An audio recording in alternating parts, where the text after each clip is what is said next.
The weekend succeeding after I bought this computer, the Dell Dimension 3100, which I've already made a video about. You can check that video out in the video description.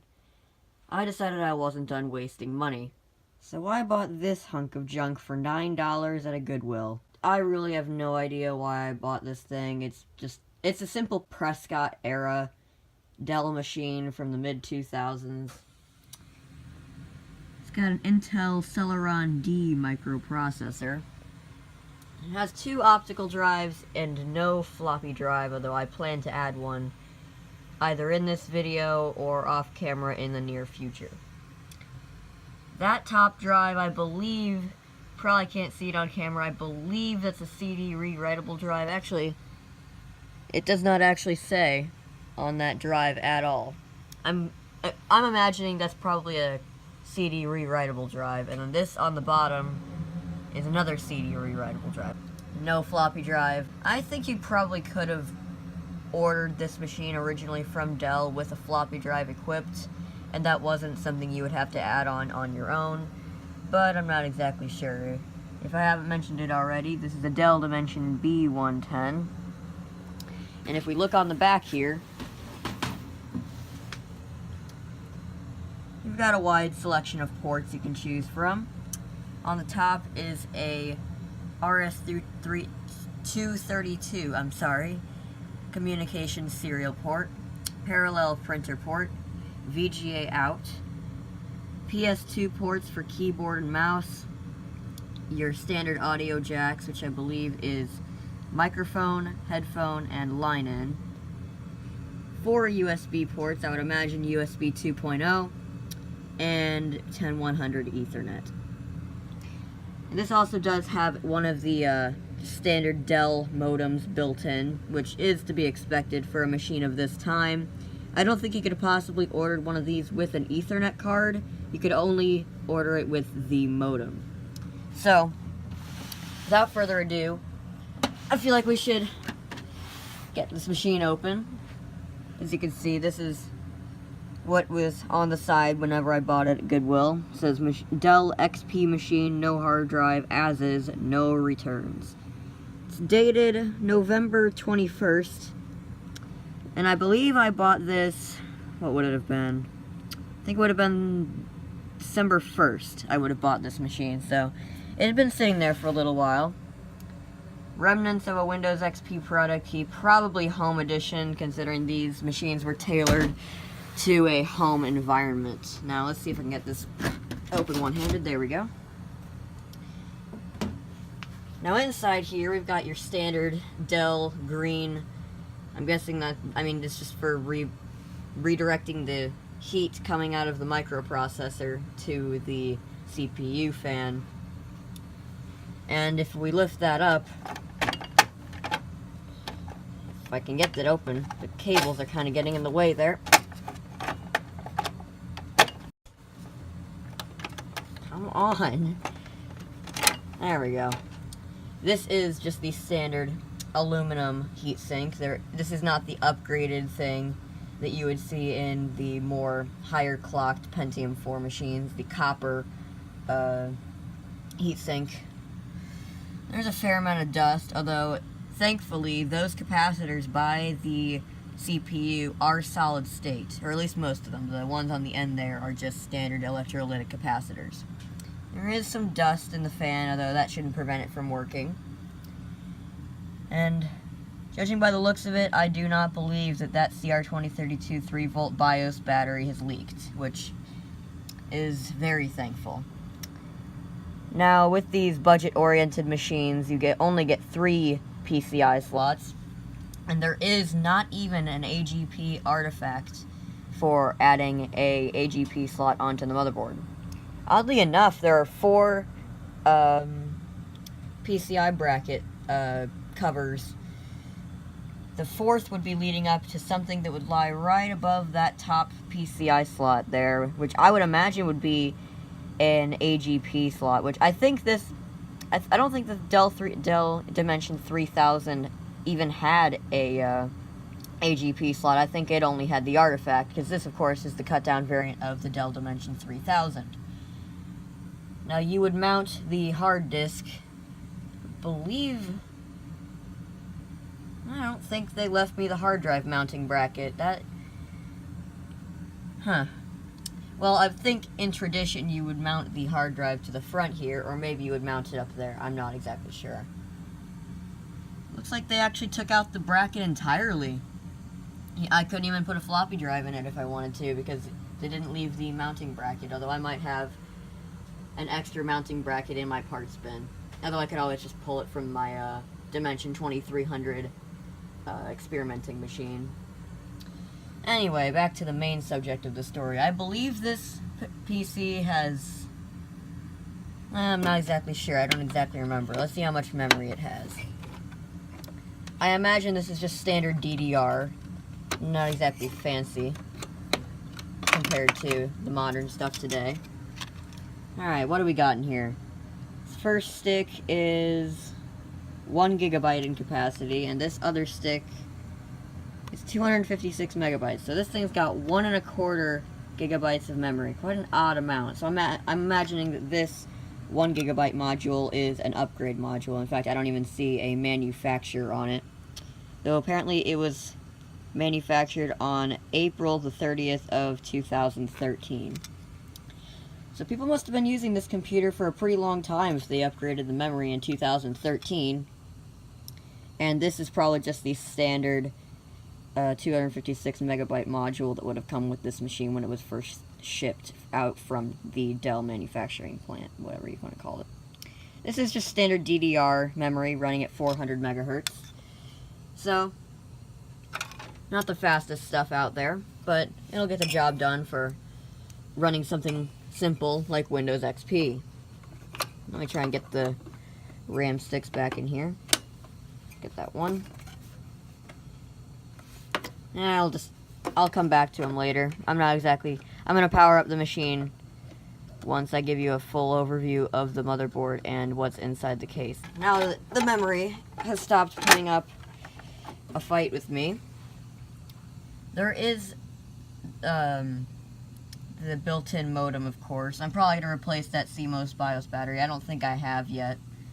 There's the North Bridge and the South Bridge. I believe that is probably, I would imagine, an 810 chipset, the Intel South Bridge right there. And by the looks of it, you can see through there, I believe this thing has floppy drive capability built into the motherboard, so that wouldn't have to be connected to like some special header, which is good. I don't see really anything else that's very interesting here. Pretty much just your standard B110 motherboard. Although, unlike the Dimension 3100 I reviewed a little while back, this one actually did come with its power supply, as well as 2 optical drives. Although, for some reason, the one on the bottom there is much longer than the one on the top. Although I believe that drive is older, which might make a little bit more sense. Anyway, I think we should give this machine a power on. I did end up transporting all of my peripherals from my original test bench that you would have seen in the video about the Dell Dimension 3100. So I've decided to pull some stuff out of my little row of monitors here, and then I've got a big box of keyboards and my little shelf of mice over there. So I just picked out some random ones that might work, might not. This is just some standard old compact PS2 mouse. And then this I pulled out of one of the bins at the Goodwill outlet store over the past, I believe it would have been 2 days ago that we went to the Goodwill outlet store. I pulled this out. It's kind of already broken, and I'm not even sure if it'll work, but for something like testing this, it'll get the job done. And then this is just a standard ViewSonic, I believe 14-inch VA721 LCD panel. So, without further ado, let's power on the computer.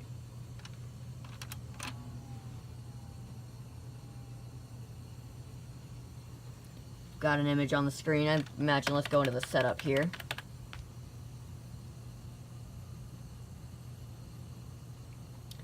It says BIOS revision A00.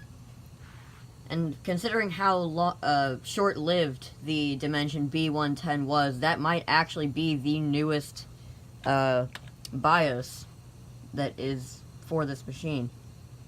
Oh, maybe not. That appears to be the correct time and date. So maybe maybe I already replaced the BIOS battery, or maybe somehow, some miracle, it turned out to be good. So let's see what we've got in here. I did not put a hard drive in this thing yet. We got an Intel Celeron processor clocked at 2.53 gigahertz, so this makes sense why I was only using the aluminum heatsink. 256 kilobytes of... monitor's giving up a fit. Can I just click 2 and disable it? There we go. Alright. So, we've got 256 kilobytes of level 2 cache. We've got BIOS version A00. I'll look that up and I'll put a little text box on the screen showing whether or not that is the newest BIOS. Now let's take a look at the memory configuration. Yeah, it's got that weird amount. 1,280 megabytes of DDR SD RAM clocked at apparently 333 megahertz, so that is probably the original clock speed of the original 256 megabyte module. It says AGP aperture on it, but this thing has no AGP capability from what I can see, so I'm not exactly sure what it's trying to get at by that. Alright, CPU information. We've got CPU speed normal or compatible. I have no idea what compatible mode does, so I'll just leave it on normal. We've got a 533 megahertz front side bus. Processor 0 ID. Oh, that's probably just processor ID for identify it. I don't know what that does.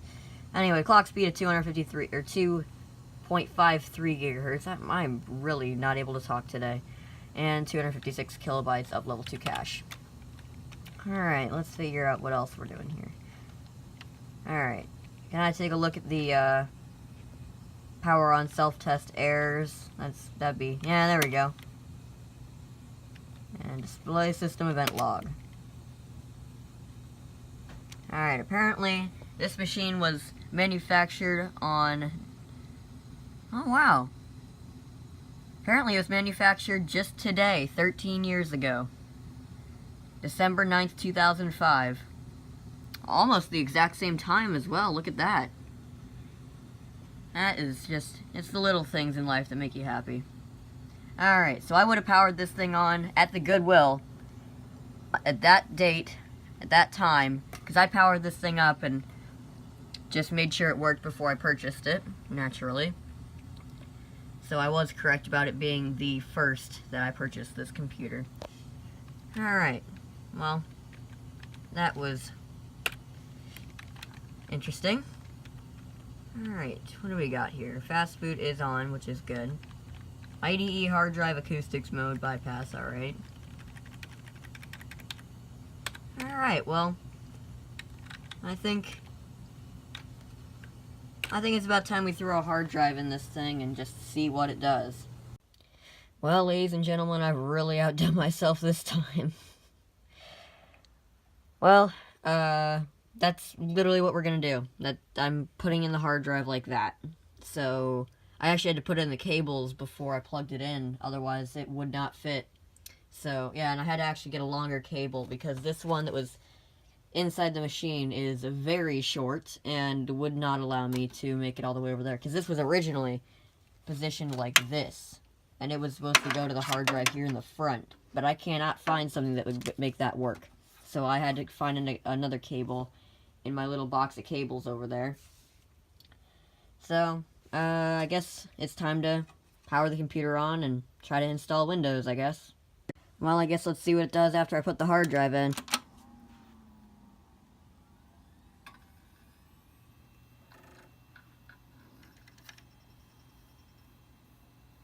Hear the optical drives, and I heard something coming out of that hard drive, so maybe that's a good drive. Hopefully it is.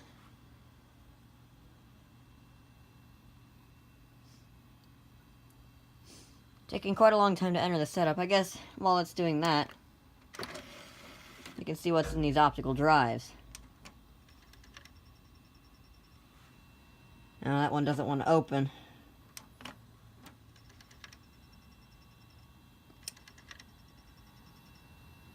It's making like a beeping sound. Maybe it has like a bad... Maybe it has a bad belt. Maybe the motor's kind of...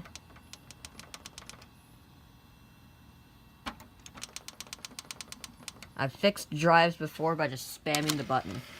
Well, at least the top drive appears to work, so we've got one working optical drive.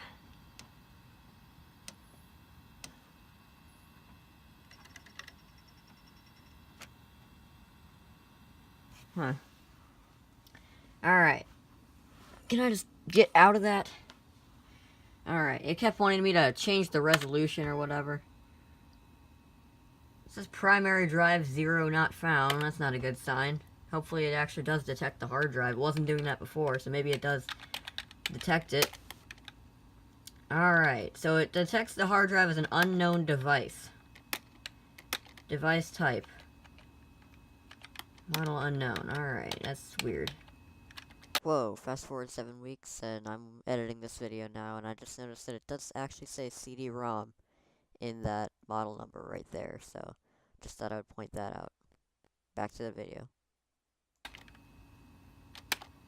So apparently, that bottom drive is dead.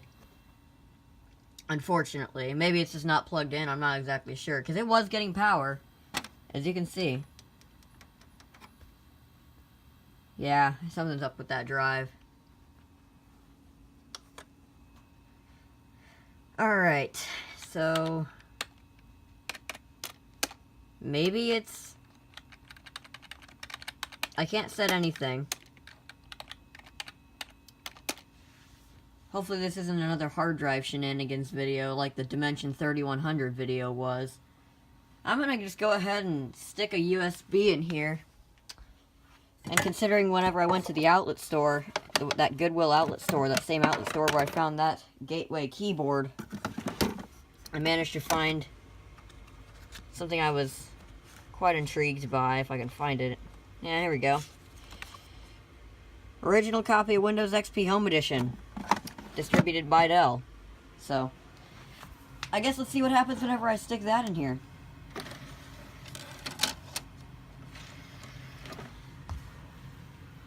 That drive appears to be working fine. Hopefully it is actually bootable. I say let's go into the boot sequence and make sure that hard drive... Oh no. Well, I suppose we could probably just... might have to do this two-handed. There we go. Alright. No. Doesn't detect that. Maybe it's not jumpered correctly. I'm not exactly sure. That hard drive appears to be working fine. I'm going to do a bit of more investigating, and I'll update you guys when I figure out what's going on. I'm back, folks. That hard drive issue has been resolved, and it was caused by bad jumper settings. So, I think now we can go ahead and, safe to say, that we can boot into our CD here and try to install Windows. I left the CD in there, my XP Home Edition CD. So, might have to restart this thing. I don't know what it was doing there. It was kind of just sitting there. Alright. Take two. And I might as well do the one boot menu.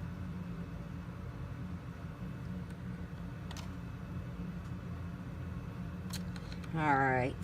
IDE CD-ROM drive. There we go. Press any key. And I'll let you guys know whenever it has completed. Alright, the Windows XP install finished without any errors whatsoever. And this ball mouse is very hard to use with this mouse pad. Anyway, let's... oh my god. It will not... Alright. So, it appears we can only go to 640 by 480 in 16-bit color, so definitely gonna need some drivers. Probably shouldn't be that hard to find. We'll go through properties. Alright, we'll see what we're missing here. Alright, so we need an Ethernet driver, an audio driver, looks like probably COM port driver, and then a video driver. Alright, that shouldn't be too hard. Although I do like having these on the desktop. That's just a little preference of mine. Just documents and documents in my computer. Detects a floppy drive, even though there's clearly no floppy drive in there. I think that did the same thing on the Dell Dimension 3100. I'm not sure. Anyway, this is a 40GB drive, so I'm gonna go find those drivers and I'll be right back. One more thing I'd like to point out is that the second optical drive is detected in Windows. However, it does not seem to work.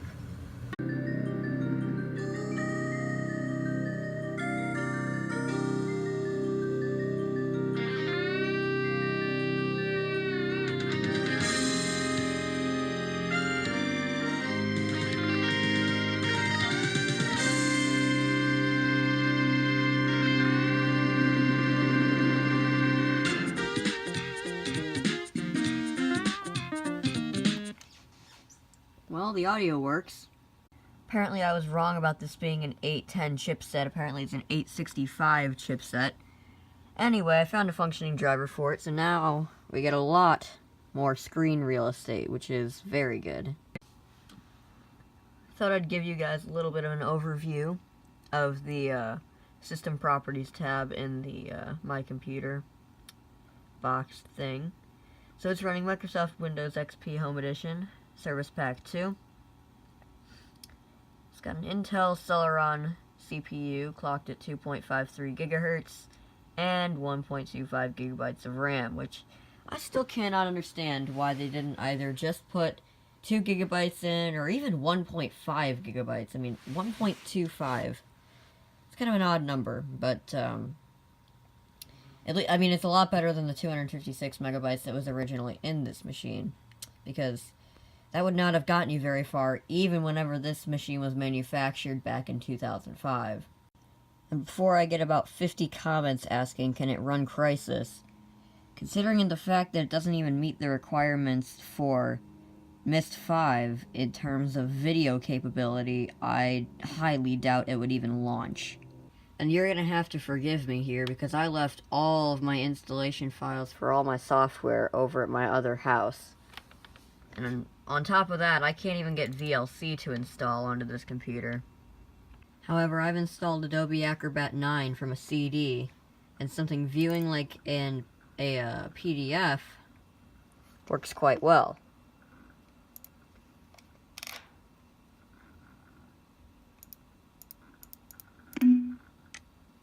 So correct me if I'm wrong, but I believe, judging by that clock speed and then the clock speed of the front side bus, that would be what is it, PGA 478 socket. So I believe that would be Prescott. So yeah, I hope you've enjoyed this journey with me, restoring this poor Dell Dimension B110 to its former glory.